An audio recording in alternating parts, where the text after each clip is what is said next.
7년의 대흉년을 이집트의 7년의 흉년을 잘 극복해냅니다. 바로 왕이 요셉이 얼마나 귀하고 사랑스러운지, 고맙고 감사한지, 그래서 그 땅을 찾아온 요셉의 가족 일행, 야곱 일행을 영접합니다. 그리고 가장 기름진 땅, 델타 삼각주의 고센 땅, 정말로 기름진 땅을, 고센 땅을 야곱 식구들에게 주었습니다. 그래서 이스라엘 백성, 야곱 백성은 비록 72명에 불과했지만 급작스럽게 인구가 늘어나면서 고센 땅 일대에서 누구도 쉽게 상대할 수 없는 대규모 세력으로 늘어났습니다. 그러다가 왕이 바뀌고 정권이 바뀌었습니다. 새롭게 들어선 정권이 아무리 이 이스라엘 백성을 곱게 보려고 해도 볼 수가 없었습니다. 저들의 이 인구 번식력이 보통 민족과는 다르고요. 그들의 강인함, 그들의 지혜로움, 이것이 새로운 애굽 혁명 정권에게서 굉장한 위협 대상이 됐습니다. 그래서 그들은 결정합니다. 저 백성을 노예로 삼자. 그래서 남자가 태어나면 전부 죽이는 겁니다. 여자가 태어나면 살려두는 거죠. 결국 그 이스라엘 족속을 멸족시키겠다는 겁니다. 그리고 노동은 가면 갈수록 더 가혹해졌습니다. 히브리, 합비루, 그 자체가 노예란 뜻이거든요. 극한 상황 속에서 벽돌을 굽는데도 집도 주지 않고 너희들이 구해서 하라고 말하고, 하여튼 노예로서 겪을 수 있는 최악의 상황을 경험합니다. 그 끝에서 이스라엘 백성들이 오늘 기도한 내용이 이겁니다. 해 후에 애굽왕은 죽었고, 이 죽은 애굽왕은 이스라엘 야곱의 족속 요셉의 공로를 알던 왕이었습니다. 그래서 이들은 정말로 이스라엘 백성이 잘했고, 이 왕이 죽고 후대 왕이 죽고 정권이 바뀐, 쿠데타로 정권이 바뀐 세상에서는 더 이상 이스라엘은 그들과 함께 갈 수 있는 족속이 아니어서 모진 박해를 겪었던 거죠. 그래서 이스라엘 자손은 고된 노동으로 말미암아 탄식하여 부르짖으니, 그 고된 노동으로 말미암아 부르짖는 소리가 하나님께 상달된지라라고 했습니다. 우리는 이렇게 말합니다. 어떤 일을 당하면 기도나 하자. 기도나 하자. 기도나? 그 말이 맞습니까? 기도나 하자. 이것은 기도를 정상적으로 이해한 사람이 아닙니다. 그건 기도를 하찮게 여기는, 할 수 없으면 기도라도 해야지 이런 말입니다. 적어도 우리가 쓸 수 있는 말은 기도만이라도 하자. 우리에게 다른 방법이 없다고 하면 기도만이라도 하자. 우리에게는 유일해. 그래서 우리는 기도나 하자가 아니라 기도라도 하자. 우리가 하나님에게 은혜를 구할 수 있는, 하나님의 도움을 구할 수 있는. 그래서 성경 데살로니가전서 5장 17절은요, 쉬지 말고 기도하라고 말합니다. 제가 몇 번 말씀드렸듯이 항상 기뻐하라, 쉬지 말고 기도하라, 범사에 감사하라. 이건 전부 다라는 뜻입니다. 항상 기뻐하라, 늘 기뻐하라, 쉬지 말고 늘 기도하라는 거죠. 범이 모두 범자입니다. 모든 일에 전부예요. 그래서 기쁨과 감사와 기도는 전부입니다. 그런데 기도는 말입니다, 우리가 일상적으로 호흡하는 거 있죠. 이게 기도라고 수없이 말씀드렸습니다. 이건 그냥 내가 살아가는 거예요. 살아있으면서 자연적으로 하는 겁니다. 우리들의 기도도 예수 믿은 이후에 우리가 기도합니다. 이 일상적으로 살아있기 때문에 하는 기도, 이 기도를 말하는 게 아닙니다. 이것조차 없으면 우리는 죽은 성도들이니까. 그런데 정말로 기도 가운데서 인생의 위기, 절박한 상황, 최악의 사태, 이때에 하나님께 울부짖는 기도.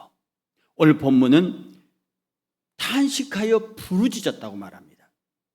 이 탄식하여 부르짖는다는 말은요, 일상적으로 하나님 내가 오늘 살아가는데 내가 하나님의 자녀로서 이렇게 이런 아침에 큐티하고 저녁에 큐티하고 이런 게 아닙니다. 이런 것을 우리가 호흡으로 말하면 일상적인 호흡이에요. 그런데 심정지가 왔습니다. CPR입니다. 그야말로 생명에 걸리는 호흡 문제가 있어요. 자가 호흡이 안 된다고. 이런 절박한 상황 속에서 그를 강제로 내가 얼마나 절박한 상태에 처해져 있는지를 하나님께 구하는 기도. 이스라엘 백성은 탄식하고 부르짖었습니다. 히브리어로 탄식한다는 뜻은요, 가슴 깊은 곳에서 흘러나오는 신음입니다. 신음소리요. 너무 아프면 고함도 못 지르는 거거든요. 너무 아프고 힘들면 나오는 게 신음입니다. 이스라엘 백성이 탄식한다는 말이 안에서부터 팍 흘러나오는 소리조차 지를 수 없는 신음이에요. 얼마나 괴로웠으면, 얼마나 힘들었으면. 로마서 8장 23절에요. 피조물이 다 이제까지 함께 탄식하며 함께 고통을 겪고 있는 것을 우리가 아느니라. 그뿐 아니라 또한 우리 곧 성령의 처음 익은 열매를 받은 우리까지도 속으로 탄식하며 양자들 곧 우리 몸의 속량을 기다리느니라. 죄로 말미암아 저 피조물조차도 탄식한다는 것. 아파서 소리조차 지를 수 없는 깊은 고통. 그것을 호소하는 피조물의 피눈물. 인간들이 죄로 말미암는 피눈물. 이것이 탄식하는 기도입니다. 그 다음에 부르짖는다는 기도는요, 억울한 사람이 법정에 서서 이건 정말 판사님, 이건 당신이 도와주셔야 합니다. 당신의 도움이 없이는 나는 이 억울한 상황에서 벗어날 수 없습니다. 판사에게 자신의 억울함을 가슴에서 막 치면서 도와달라고 하는 그것이 부르짖음입니다. 시편 34편 6절에요. 이 곤고한 자가 부르짖음에 여호와께서 들으시고 그의 모든 환난에서 구원하셨도다. 곤고한 자, 피곤하고 괴롭다는 뜻입니다. 누구도 나를 도와줄 수 없다. 그런데 누가 도와주지 아니하면 이 상황을 벗어날 수 없는 상황입니다. 그때 외치는 외침이 부르짖음입니다. 이스라엘 백성이 얼마나 힘들었으면, 이스라엘 백성이 얼마나 고통스러웠으면 하나님 앞에 탄식하며 너무 아파서 소리도 못 지르고 안에서부터 깊은 탄식이 솟아나고 내 도움이 절대적으로 당신밖에 없다고 하는 간절함에서 튀어나오는 이야기, 마음의 부르짖음. 이것이 그 모진 고난의 세월을 보내고 있는 노예 이스라엘 백성의 기도였습니다. 이 탄식하는 기도의 한 모습이 한나의 기도입니다. 이 한나의 기도는 자기 종이었던 빌라가 남편에게 주었더니 그가 임신을 했습니다. 그러니까 자기를 막 괴롭혀요. 한때는 내 여종이었는데 그 여자가 남편의 자녀를 임신하고 난 다음부터는 자기를 막 괴롭힙니다. 그가 하나님의 전에 나가서 부르짖어요. 그가 하나님의 전에 나가서 부르짖어요. 얼마나 애타게 부르짖었든지 남편 엘리 제사장이 너 술 취했다고 말할 정도로 부르짖습니다. 얼마나 간절하고 얼마나 치열했으면 소리를 지르지 못하고 안에서 울분이 가득 차서 무엇인가 입술을 덜썩거리고 있는데 옆에서 보기에 술 취한 자가 하나님 앞에 주정 부리고 있는 것 같다는 거죠. 그만큼 한나의 기도는 간절했습니다. 이런 이스라엘의 탄식하며 부르짖는 기도에 하나님은 어떻게 응답하십니까? 이 하나님의 응답에 4가지 단어가 쓰여 있습니다. 하나는 들으셨다는 말, 또 하나는 기억하셨다는 말, 또 하나는 돌보셨다는 말, 그리고 마지막에 4번째 권념하셨더라. 이게 히브리어로 야답니다. 아셨다고 말합니다.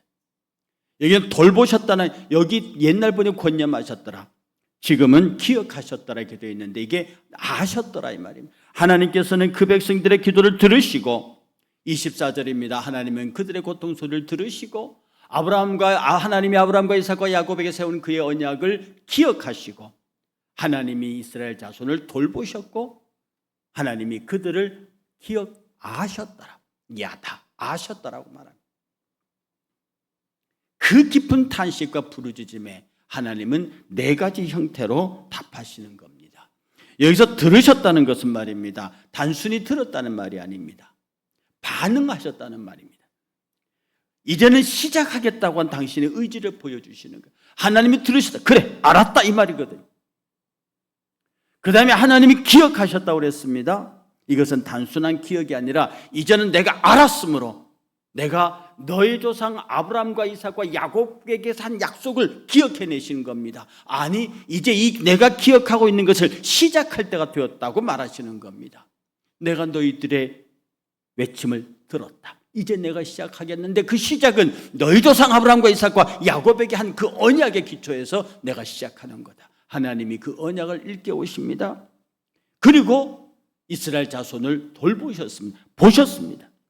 무관심하게 그냥 보는 게 아닙니다. 집중해서 주의 깊게 내가 너와 무슨 관계가 있는지를 말하시고 내가 뭘 도와야 되는지를 말씀하시는 겁니다. 이 돌보심, 하나님께서는 그들의 소리를 들으시고 그들의 조상들과 한 약속을 기억하시면서 내가 너희를 어떻게 돌보아야 하는지를 생각하고 계시는 겁니다.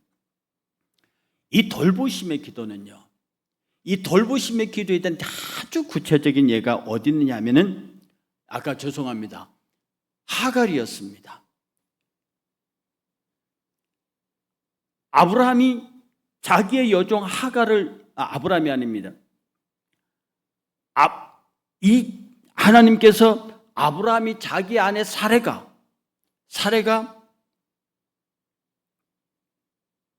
아기를 갖지 못하니까, 그래서 아브라함의 사레가 자기의 여종을 그에게 줍니다. 하갈입니다. 하갈을 남편에게 주면서 아이를 낳으라고 그래요. 그런데 이 하갈이 아이를 갖고 난 다음에 깊이 좋아하는 건 사실이지만 그 일로 인해서 자기의 옛주인이었던 아브라함의 아내 사레를 괴롭힙니다. 그러니까 사레가 화가 나서 아브라함을 찾아가서 이렇게 할 수 있느냐고 따집니다. 그랬더니 아브라함이 하는 말이 네 여종 아니냐, 네 마음대로 해라. 이러니까 7절에 쫓아내버립니다. 하갈을 쫓아내버려요, 사레가. 그러니까 이 쫓겨남을 당한 하갈이 광야에 쫓겨갑니다. 그래서 창세기 16장 7절에서 보면 이렇게 말합니다. 여호와의 사자가 광야의 샘물 곁 곧 숲길 샘 곁에서 그를 만나 이르되 사레의 여종 하갈아, 내가 어디서 왔으며 어디로 가느냐? 그가 이르되 나는 내 여주인 사레를 피하여 도망하나이다. 여호와의 사자가 그에게 이르되 내 여주인에게로 돌아가서 그 수하에 복종하라. 여호와의 사자가 또 그에게 이르되 내가 내 씨를 크게 번성하여 그 수가 많아 셀 수가 없게 하리라. 여호와의 사자가 또 그에게 이르되 내가 임신하였은즉 내 아들을 낳으리라. 그 이름을 이스마엘이라 하라 하니 이는 여호와께서 내 고통을 들으셨습니다. 이 하갈의 고통을 들으신 하나님, 그 주인 사레의 모진 박해를 피해서 도망갔는데 그 광야에서 하나님이 사레를 만나주신 한낱 여종입니다. 이름 없는 여종을 만나주십니다. 왜? 하갈의 깊은 탄식의 기도가, 부르짖음의 기도가 있었단 말입니다. 그랬더니 13절에 하갈이 이렇게 말합니다. 하갈이 자기에게 이르신 여호와의 이름을 나를 살피시는 하나님. 거기서 성경에서요, 인간이 하나님의 이름을 지어주는 게 흔한 예가 아닙니다. 그런데 하갈이 여기서 하나님의 이름을 지어줍니다. 뭐라고 짓느냐면 부엘라 헤로, 나를 도우시는 하나님이라는 이름을 짓습니다. 이것은 하갈의 신앙 고백입니다. 광야에 쫓겨나서 죽을 수밖에 없는 하갈을 격려하시고 위로하시고 내가 너와 함께 하겠고 너는 아들을 낳을 것이고 그 이름을 이스마엘을 할 것이고 그 숫자가 창대하게 될 것이고 그를 당할 자가 없을 것이라는 약속을 주십니다. 이 하갈의 간절한 기도에, 그의 탄식과 부르짖음의 기도에 응답하신 하나님 모습, 그래서 나를 도우시는 하나님이라고 하는 이름을 하갈이 짓습니다. 어쩌면 말입니다, 우리는 일생을 살면서 나의 하나님의 이름을 지어본 적이 있는가? 다른 사람들은 나 모두 다 전능하신 하나님, 영광의 하나님, 찬송받으신 하나님, 만군의 하나님이라고 부를 때 나는 나의 하나님 여호와를 뭐라고 부르는가? 하갈은 나를 도우시는 하나님이라고 불렀습니다. 하갈의 신앙은 정말로 놀라운 것입니다. 그가 쫓겨난 죽음의 상황에서, 광야에서 그가 다시 일어났을 때 하나님은 하갈의 손을 붙잡아 주셨다는 겁니다. 그래서 부엘라 헤로라고 하는 이 영적인 교훈은 늘 주의 눈이 나를 향하고 있고 주의 귀가 내 부르짖음을 듣고 있다고 하는 시편 기자, 시편 33편 15절에 주의 눈은 의인을 향하시며 그의 귀는 저의 부르짖음에 기울이시는도다. 내 말에 늘 귀를 기울이시고 내 눈은 늘 나를 바라보고 계시는 그 하나님, 바로 이것이 우리가 기다리는 부엘라 헤로, 하갈이 지어준 나를 도우시는 하나님, 나를 도우시는 하나님, 하갈을 도우셨던 하나님께서 지금 나를 돕고 계신다 하는 겁니다. 마지막으로 하나님은 아셨다고 말했습니다. 하나님은 그들을 기억하셨다고 그랬습니다. 마지막에 그들을 권념하셨더라. 이것은 remember, 기억했다는 말이 아니라 안다는 뜻입니다. 하나님께서는 내가 너를 안다. 단순히 아는 게 아니죠. 제가 이 아다라는 말을 여러 번 설명드렸습니다. 예수님의 어머니 마리아가 천사와 얘기할 때 나는 사내를 알지 못하오니, 이때 썼던 말이 야다입니다. 마리아가 남자를 모르는 게 아니죠. 그래서 여기서 안다는 말은 남자와 성적인 경험이 없다는 뜻입니다. 내가 남자와 성적인 접촉이 없는데 어떻게 아이를 갖겠습니까? 우리가 하나님을 안다고 하는 말은 경험적으로, 체험적으로 안다는 뜻입니다. 내 삶 속에서 하나님과 부딪히는 거예요. 실제로 일어났던 일이에요. 그런데 하나님께서 이 이스라엘 백성을 권념하셨더라, 야다, 아셨다는 것은 그래, 너희도 고생하는 줄 안다, 이렇게 형식적으로 그냥 지극히 지나가는 말로 이해하는 뜻이 아닙니다. 내가 너의 삶에, 너의 고난에 깊이 개입했다는 뜻입니다. 너희들이 당하고 있는 눈물의 일에 내가 깊이 개입했다는 뜻입니다. 그것은 너의 일이 아니고 나의 일이라는 뜻이죠.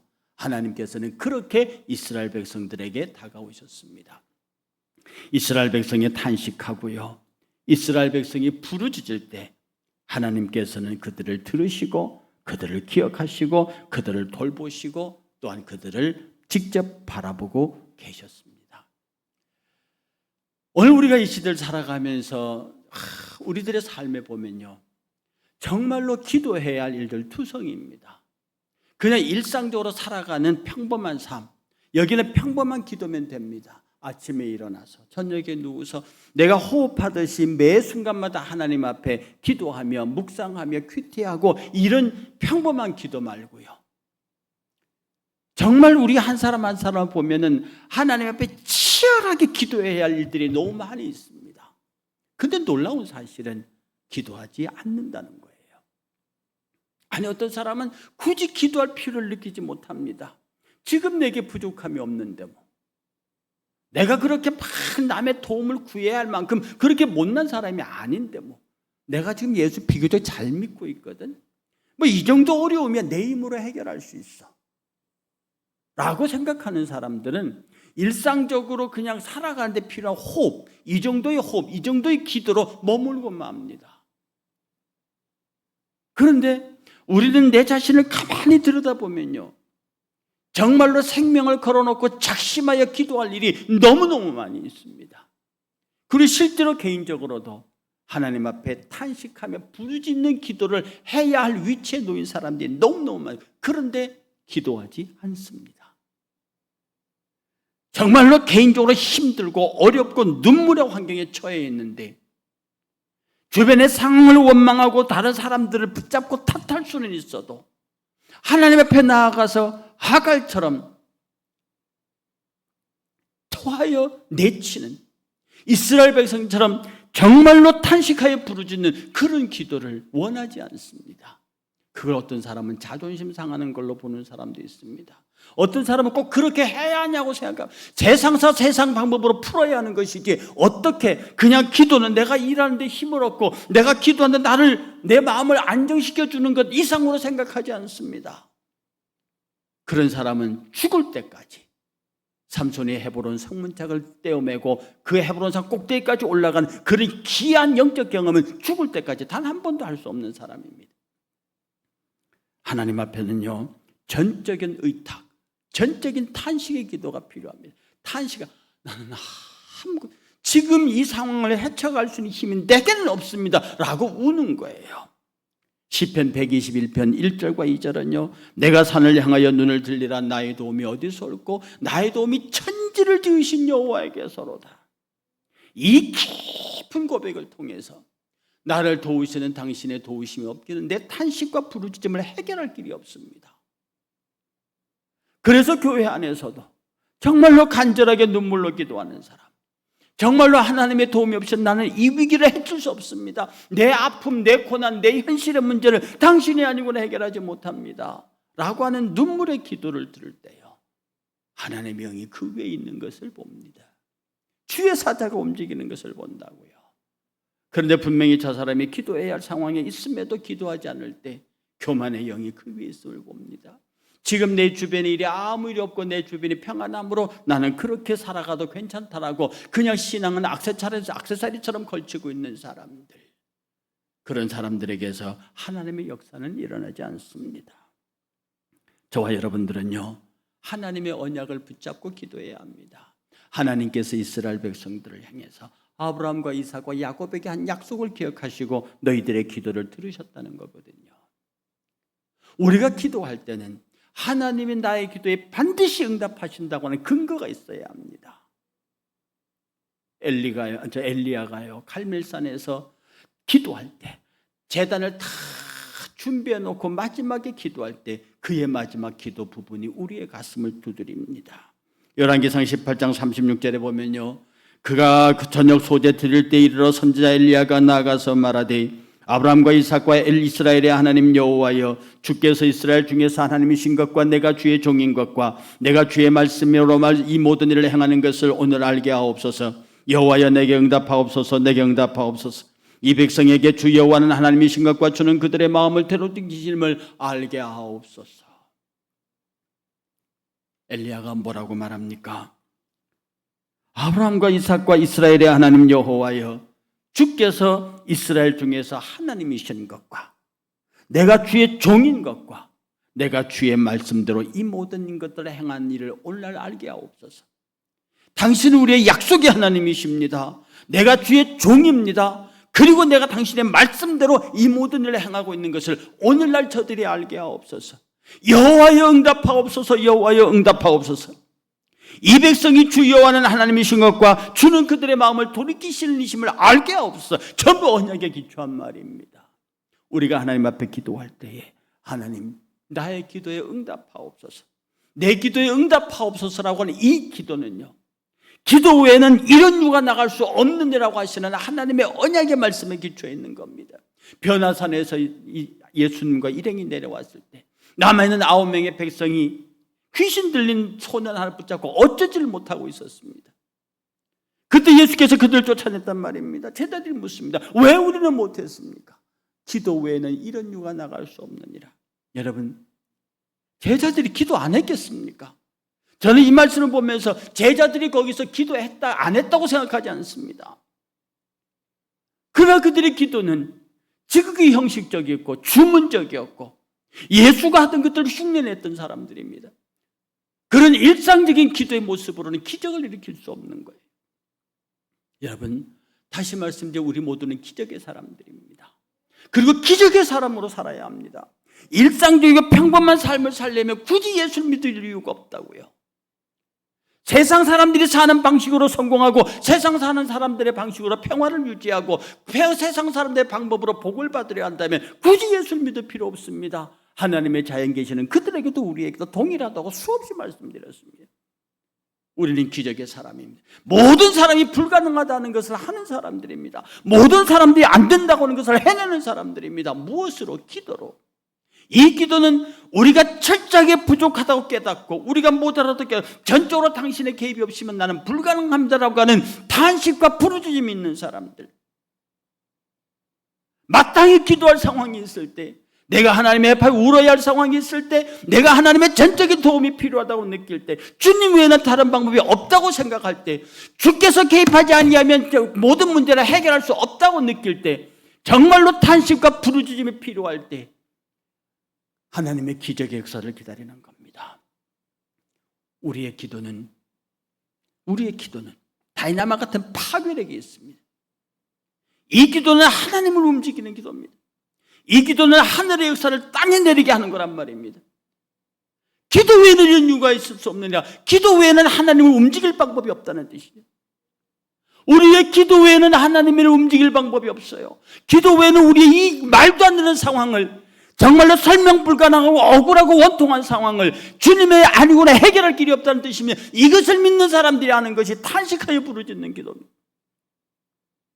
그가 들으시고 보시고 기억하시고 챙겨주십니다. 이스라엘 백성들을 권념하신 하나님, 내가 너희들을 안다. 그냥 너희들의 이름을 아는 게 아니라 내 삶의 모든 것을 아신다는 뜻입니다. 당신의 개입할 때를 기다리시고 당신이 시작하신다는 뜻입니다. 오늘 우리의 응답받는 기도는 뭡니까? 우리의 한계와 절망을 인정하고 부르짖어야 합니다. 언약의 말씀을 붙잡고 부르짖어야 합니다. 하나님과의 친밀한 관계 속에서 온 힘을 다하여 주의 개입을 구해야 합니다. 제발 주님을 제3자로 두지 마십시오. 여러분의 인생의 주어로 삼아야 하고요, 여러분이 목적과 보호가 되어야 합니다. 내 삶의 주인공이 되신 하나님, 그러면서 내 삶에 당하는 모든 어려움과 고통과 눈물의 이야기들을 친히 아시는 주께서 나의 기도를 통하여 이것을 해결하시고 나로 하여금 우뚝 세우실 출애굽의 위대한 역사를 이루실 하나님, 나는 그 고통으로부터 그렇게 벗어날 때 나를 괴롭게 하던 그 애굽을, 그 땅에 10가지 재앙을 쏟아붓고 바로왕이 나가라 그래도 하나님께서 바로의 마음을 강팍해 하사 끝내는 10가지 재앙을 다 받게 만드셔서 이스라엘 백성이 450년 동안 당했던 원수를 모두 갚고 홍해를 건너가고 홍해를 뒤따라오던 애굽의 마지막 군대를 수장시키는 승리를 통해서 그들이 시내산에 위대한 제국을 세우게 되는 겁니다. 사랑하는 성도 여러분, 여러분 스스로 돌아보시길 바랍니다. 여러분 다 기도하는 사람입니다. 아침 저녁으로 묵상하고 늘 마음속으로 예수님과 대화합니다. 기도하는 사람, 이것은 그냥 살아있는 자의 일상적인 호흡입니다. 그러나 여러분의 진정한 문제를 가지고 마땅히 기도해야 할 일을 가지고 있음에도 불구하고 인간적인 방법으로 사람을 찾아다니고 돈으로 해결하고 세상의 방법으로 문제를 해결하는 그런 데서 벗어나서 주의 전을 나와서 주의 전에서 새벽마다 저녁마다 가슴을 두드리며, 그러나 하나님의 언약을 붙잡고 나를 지키시고 나를 권념하시는 하나님, 내 기도에 응답하옵소서. 여호와 하나님이여, 내가 이 약속에 의지한 것과 내가 주의 종임과 내가 하는 이 모든 일들이 당신의 말씀대로 된 것임을 알게 하옵소서. 여호와여 응답하소서. 여호와여 응답하옵소서. 주는 하나님이신 것과 이 백성들이 언약의 백성임을 알게 하옵소서라고 엘리야가 소리쳐 탄식하며 부르짖을 때 하늘에서 내려온 불이 모든 제단과 바닥에 있는 물까지 전부 태우는 하나님의 완벽한 응답으로 나타납니다. 우리가 이런 승리의 기도의 사람이 되어야 하지 않겠습니까? 오늘 말씀 가운데 여러분의 진정한 위로와 격려가 있기를 바라고, 기도로 승리하는 기도의 사람 되시기를 주의 이름으로 축복합니다. 다 같이 일어나셔서 364장 함께 찬송하겠습니다.